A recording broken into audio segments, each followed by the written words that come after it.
Hello दोस्तों, तो कैसे हैं आप सब। लर्निंग के नए अंदाज में आप सबका स्वागत है। आज की इस वीडियो में भौतिक विज्ञान के चैप्टर्स को पढ़ेंगे। भौतिक विज्ञान के मैंने चैप्टर से स्टार्ट किए हैं, 1 बाय 1 करके एक चैप्टर को कवर करेंगे। आज का चैप्टर है गति। गति से रिलेटेड जितने भी टॉपिक्स, इस टॉपिक के अंतर्गत जितनी भी चीज़ें आएंगी जो मैंने यहाँ पर लिख रखी हैं, और भी बहुत सारी चीज़ें हैं, इन सारी चीज़ों को कवर करेंगे एग्जाम्पल के साथ, उसके पूरे कॉन्सेप्ट को समझेंगे। तो चलिए स्टार्ट करते हैं। गति यानी मोशन के अंतर्गत जो भी चीज़ें हैं एक एक करके हम लोग पढ़ेंगे। अदिश राशि और सदिश राशि। अदिश राशियाँ क्या होती हैं? वे भौतिक राशियाँ जिसमें केवल परिमाण होता है, दिशा नहीं होती हैं, वो होती हैं अदिश राशियाँ। और सदिश राशि क्या होती हैं? जिसमें परिमाण के साथ साथ दिशा भी होती है, तो वो हो गया सदिश राशि। ठीक है, उसके एग्जाम्पल को यहाँ पे एक करके लिखते जाते हैं। सदिश राशि जिसमें केवल परिमाण होता है,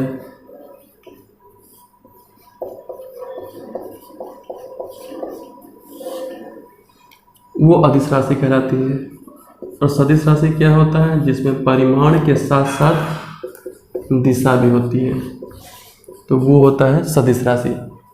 फॉर एग्जाम्पल लिखते हैं। अदिश राशि का एग्जाम्पल क्या है? दूरी, चाल, द्रव्यमान, समय, ये सब अदिश राशियाँ हैं। और सदिश राशि का एग्जाम्पल क्या है? वेग, विस्थापन,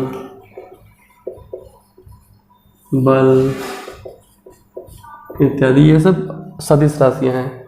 अब इसको एग्जाम्पल को हम लोग एक बार थोड़ा सा डिस्क्राइब करके समझेंगे। यहाँ पे मैंने कुछ अदिश राशि लिख रखी हैं और यहाँ पे ये सदिश राशि हैं। अदिश राशि में दूरी और चाल, इसको हम समझेंगे।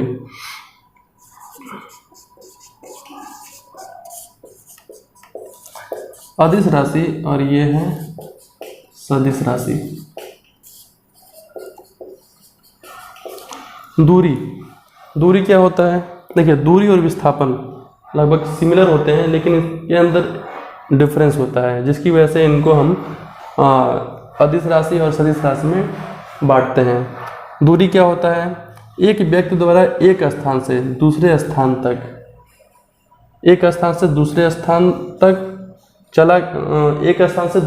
तक तय किया गया मार्ग की लंबाई को दूरी कहते हैं। अब यहाँ से एक व्यक्ति को एक स्थान से दूसरे स्थान तक जो भी मार्ग चल रहा है, हो सकता है इधर से जा सकता है या फिर इधर से जा सकता है, तो उसके द्वारा जो चला हुआ मार्ग रहेगा उसकी लंबाई को दूरी कहते हैं। ठीक है, इसमें डायरेक्शन नहीं रहता है, केवल परिमाण है कि आपको इस जगह से यहाँ तक जाना है, कोई डायरेक्शन नहीं है। तो इसलिए आपको ये यहाँ से केवल यहाँ सीधे नहीं जाएगा, आपको कोई दिशा नहीं है, कोई डायरेक्शन नहीं है, तो ये दूरी कहलाता है। और विस्थापन में क्या हुआ? किसी व्यक्ति द्वारा एक स्थान से दूसरे स्थान तक के द्वारा तय की गई न्यूनतम दूरी। ठीक है, न्यूनतम दूरी को क्या कहते हैं? विस्थापन कहते हैं। ठीक है, इसमें दूरी के साथ साथ ये क्या हुआ? एक स्थान से दूसरे स्थान तक, अब इसको हम ये भी कह सकते हैं, एक स्थान से दूसरे स्थान तक एक निश्चित दिशा में चली गई दूरी, तो हम लोग विस्थापन कहते हैं। ठीक है, तो विस्थापन और दूरी में क्या अंतर हुआ? इसमें डायरेक्शन नहीं है और इसमें डायरेक्शन है, यानी दिशा है। यानी अगर हम न्यूनतम दूरी कहने का मतलब क्या है? आपको अगर यहाँ पे कोई एक व्यक्ति है, उसको इस स्थान पे जाना है, तो क्या करेगा? इसी दिशा में जाएगा, एक निश्चित दिशा में, उसको बोला गया कि निश्चित दिशा में जाना है, तो वो इस न्यूनतम दूरी को ही तय करेगा, तो वो विस्थापन कहलाया। ठीक है, अब आते हैं चाल पे। चाल बराबर क्या होता है? दूरी बटा समय। अब कोई वस्तु एकांक समय में जितनी दूरी तय करती है वो उसकी चाल कहलाती है। ठीक है, चाल क्या है? एक अदिश राशि है, ये भी अदिश राशि है, और इसका मात्रक क्या है? मीटर पर सेकेंड। ठीक है, चाल यानी बोला जाए कि एक चाल का मतलब क्या होता है? जैसे कि अगर बोला जाए कोई मोटरसाइकिल है, ठीक है, वो 1 सेकेंड में 10 मीटर जा रही है। ठीक है, एक सेकेंड में 10 मीटर दूरी कवर कर रही है, तो वो चाल कहलाएगा। और इसमें क्या हो गया? वेग में क्या हुआ? विस्थापन बटा समय। कोई मोटरसाइकिल 1 सेकेंड में इस दिशा में या फिर पूरब दिशा में, या कोई डायरेक्शन दे दिया है, उस दिशा में 1 सेकेंड में जितना दूरी तय करता है तो वो हो गया वेग। या फिर हम ये कह सकते हैं कि कोई मोटरसाइकिल 10 किलोमीटर 50 या 60 किलोमीटर प्रति घंटा के स्पीड से इस दिशा में जाना है, पूर्व दिशा में जाना है, ट्रेवल या फिर जाना है, तो वो उसकी वेग कहलाती है। ठीक है, वेलोसिटी। या फिर इसको हम ऐसे भी लिख सकते हैं, एकांक समय में किसी निश्चित दिशा में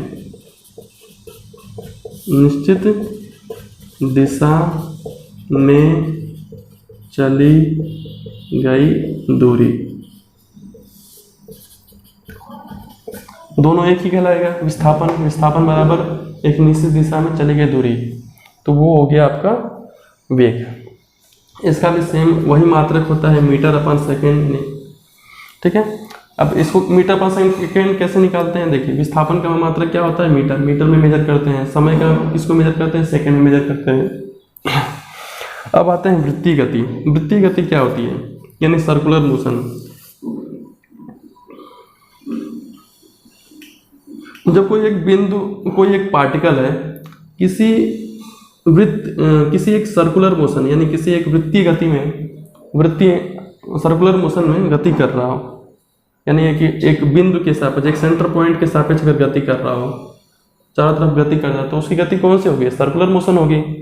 तो वही कहलाता है सर्कुलर मोशन। यानी किसी पार्टिकल या फिर किसी वस्तु के द्वारा एक बिंदु के सापेक्ष गति सर्कुलर गति कहलाती है।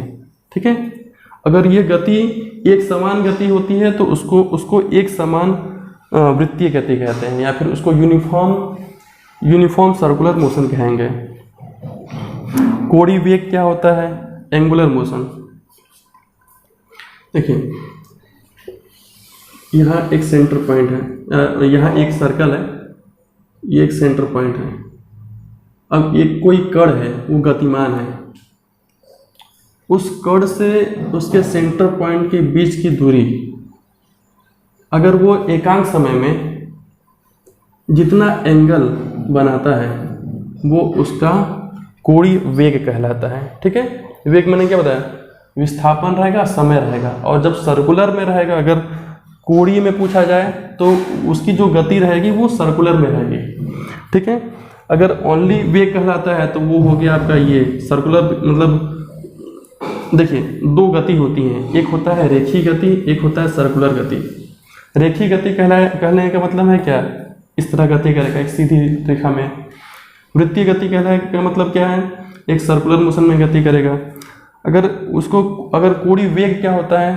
तो जितना भी सर्कुलर मोशन में जितना गति कर रहा है, अगर वो किसी एक समय के अंतर्गत करता है तो वो कोणीय वेग कहलाएगा। अब ये रेखीय गति किसी समय के अंतर्गत कोई गति करता है तो वो वेग कहलाता है। ठीक है, यानी अगर हम किसी भी चीज़ को, मतलब कोई भी गति है, उसको हम समय के सापेक्ष लेते हैं तो आपका ये वेग, या फिर अगर रेखीय गति होगा तो वो रेखीय वेग कहलाएगा। अगर कोई एंगुलर में मोशन कर रहा है तो वो एंगुलर वेलोसिटी कहलाएगा। अब देखिए यहाँ पे, अब कोणीय वेग को ओमेगा से रिप्रेजेंट करते हैं। ओमेगा बराबर θ/t, यानी एकांक समय में जितना एंगल बनाता है वो कोणीय वेग कहलाता है। ठीक है, अगर वो पार्टिकल n चक्कर लगाता है उसको क्या बोलेंगे? 2πn। ठीक है, 2πn। 2π क्यों? यानी 360 डिग्री। पाई बराबर 180 होता है, 180 × 2 करोगे तो 360 आएगा, यानी एक चक्कर लगाएगा तो 2π उसको बोल सकते हैं, और n लगाया है तो n चक्कर। ठीक है, अब हम इसको रेखीय चाल कैसे निकालते हैं? रेखीय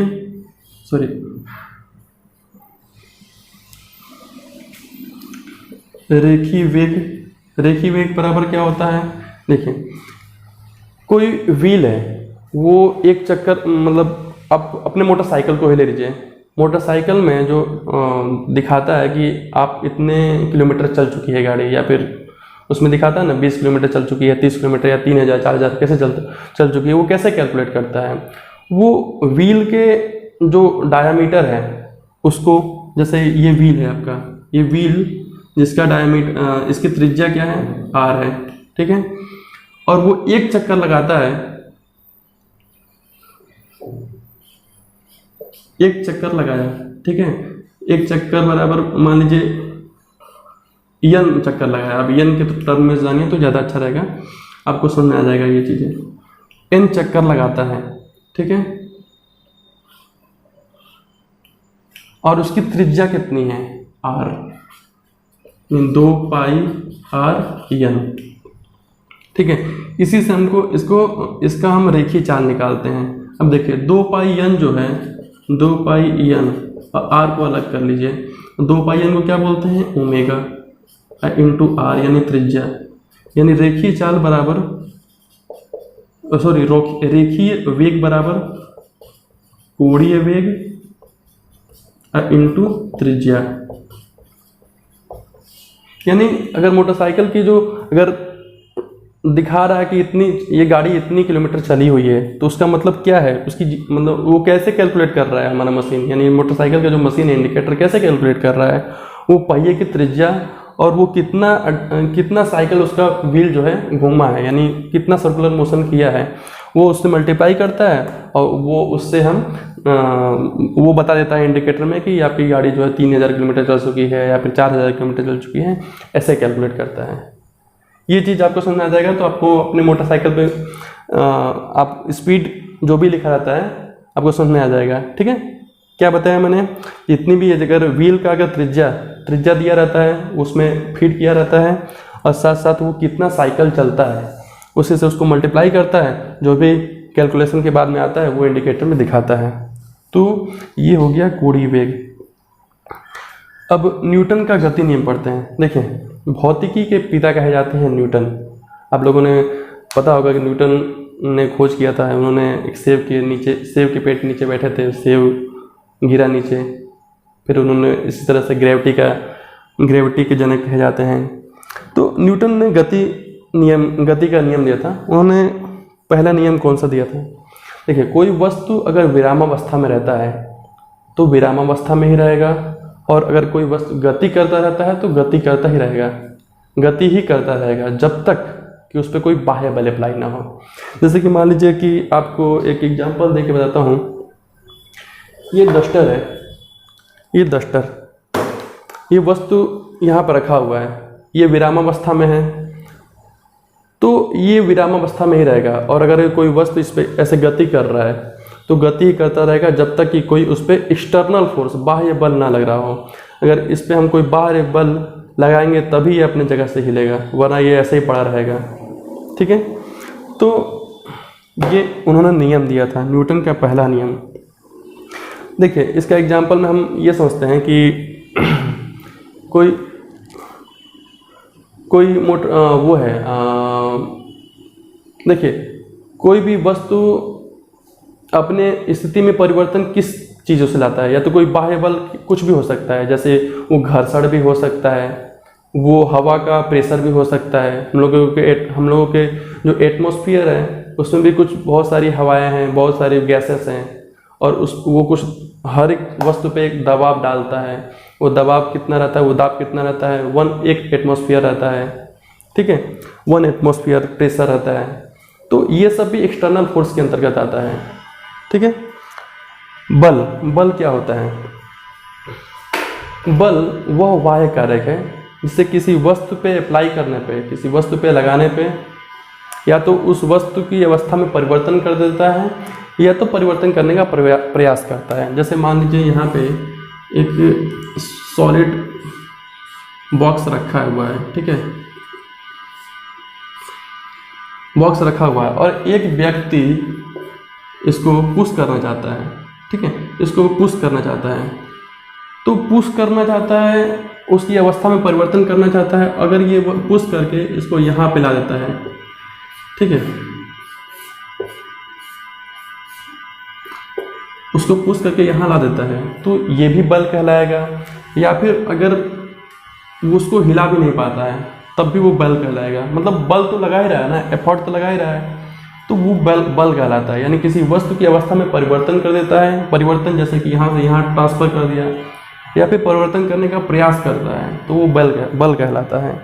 जड़त्व क्या होता है?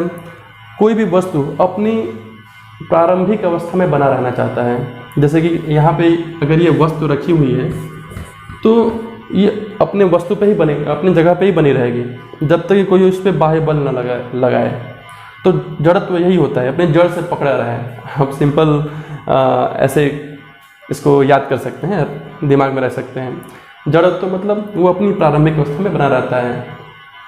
जैसे कि इसका एग्जाम्पल आता है कि आप अगर मोटरसाइकिल पर अगर बैठे, ठीक है, और मोटरसाइकिल तुरंत जब चलती है तो हम लोग पीछे की तरफ झुक जाते हैं, तो वो जड़त्व की वजह से होता है। जड़त्व की वजह से मतलब हमारी जो बॉडी है, मोटरसाइकिल पर बैठे हैं तो एक स्थिर अवस्था में है, लेकिन जैसे ही मोटरसाइकिल चलती है, जैसे ही बाइक चलती है, तो हमारा बॉडी जो है तुरंत पीछे की तरफ झुक जाता है। यानी जड़त्व की वजह से वो अपनी अवस्था में बना रहना चाहता है, इसकी वजह से पीछे की तरफ झुक जाता है। दूसरा एग्जाम्पल, जैसे कि कोई कंबल है, कंबल पर अगर डंडा मारते हैं तो उसमें से धूल बाहर निकल जाते हैं, ठीक है, जड़त्व की वजह से होता है। ये सब जड़त्व के एग्जाम्पल हैं।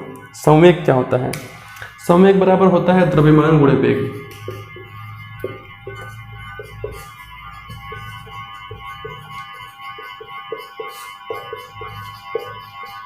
द्रव्यमान गुणे वेग। न्यूटन के द्वितीय नियम पे आते हैं। न्यूटन का द्वितीय नियम क्या बोलता है?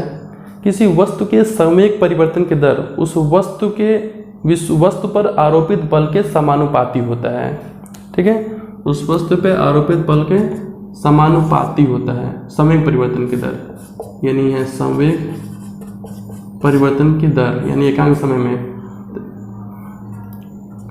तो संवेग क्या होता है? m into v. तो v अपॉन टी को क्या बोलते हैं? एक्सीलरेशन। वेग मैंने बताना भूल गया था, ठीक है। त्वरण बराबर होता है वेग बटा समय। ये v वही है, वेग है, अब वेग बटा समय को उसको क्या लिखेंगे? एक्सीलरेशन। एक्सीलरेशन यानी त्वरण को ऐसे रिप्रेजेंट करते हैं। तो ये हमारा न्यूटन का द्वितीय नियम है। न्यूटन का तृतीय नियम क्या बोलता है?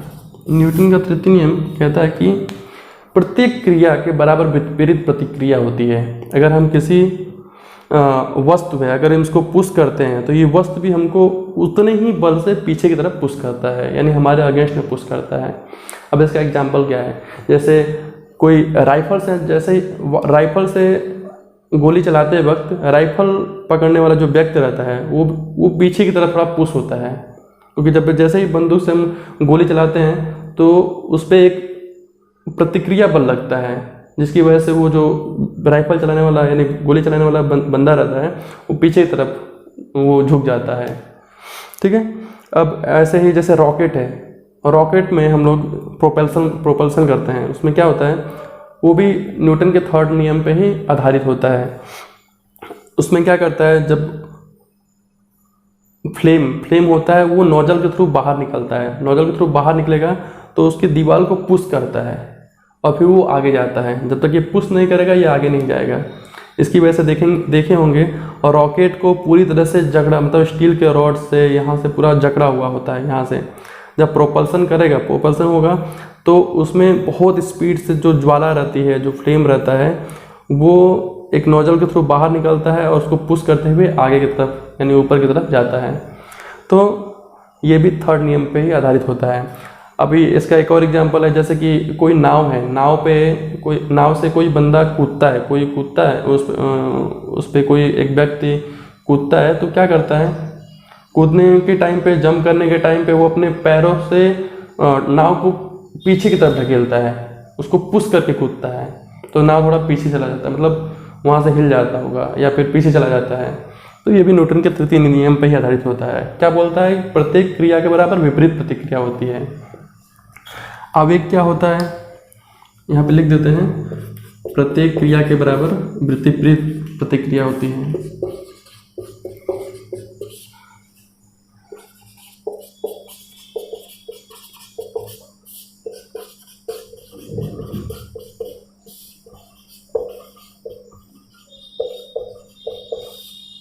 शॉर्ट में लिखते जाते हैं, आप समझ लीजिए। आवेग बराबर क्या होता है, बल इंटू समय, यानी आवेग बराबर बल इंटू समय। बल को किससे रिप्रेजेंट करते हैं, न्यूटन से। समय को किससे रिप्रेजेंट करते हैं, सेकंड से। इसका मात्रक क्या होता है, न्यूटन पर सेकंड। अभिकेंद्री बल क्या होता है, जब कोई वस्तु किसी सर्कुलर मोशन में गति करता है, जब कोई वस्तु किसी सर्कुलर मोशन में गति करता है तो उस पर एक बल लगता है जो उसके केंद्र की तरफ जो बल लगता है उसको अभिकेंद्री बल कहते हैं। ठीक है, देखिए इस अभिकेंद्री बल अपकेंद्री बल इसमें कन्फ्यूजन होता है। अभिकेंद्री बल वो होता है जब कोई वस्तु सर्कुलर मोशन में गति करता है तो उसके केंद्र की तरफ जो बल लगता है वो अभिकेंद्री बल होता है। अपकेंद्री बल क्या होता है, जब वो वस्तु गति कर रहा है सर्कुलर मोशन में तो बाहर की तरफ एक बल लगता है, तो वो हो गया आपका अपकेंद्री बल। ठीक है, एग्जाम्पल क्या है, जैसे कि आपने देखा होगा कि जो वो आग का कुआं आप लोगों ने देखा होगा, जिसमें मोटरसाइकिल से उस कुएं में के चारों तरफ जो है सर्कुलर मोशन में मोटरसाइकिल चलाता रहता है। तो किसकी वजह से होता है, मोटरसाइकिल जो चलाते हैं तो उस पर बाहर की तरफ फोर्स लगता है। जब इस मोटरसाइकिल इसके अंदर जो कुआं है या फिर उसमें जो जब चलाता है तो बाहर की तरफ फोर्स लगता है, इसकी वजह से वो नीचे नहीं गिरता है। तो किसकी वजह से होता है, वो अपकेंद्री बल की वजह से होता है। दोनों में अंतर आप समझ लीजिए, केंद्र की तरफ अंदर की तरफ बल लगता है तो अभिकेंद्री बल, और बाहर की तरफ अगर बल लगता है तो वो है अपकेंद्री बल। बल आघूर्ण पे आते हैं। बल आघूर्ण क्या होता है, बल आघूर्ण बराबर होता है बल इंटू बल की दिशा में लंबवत दूरी।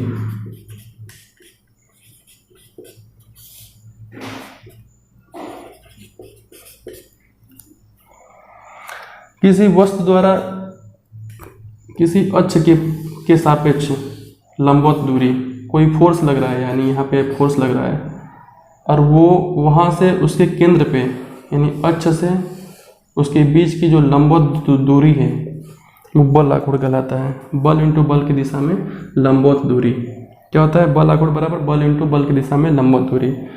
क्या हो गया इसका मात्रक क्या हुआ, बल का मात्रक न्यूटन, दूरी का मात्रक क्या होता है, मीटर, न्यूटन मीटर। ठीक है, आवेग क्या होता है, आवेग बराबर बल गुणे समय, बल गुणे समय। बल का मात्रक न्यूटन होता है, सेकंड का होता है सेकंड। ठीक है, न्यूटन सेकंड, ये भी आप याद रखिए।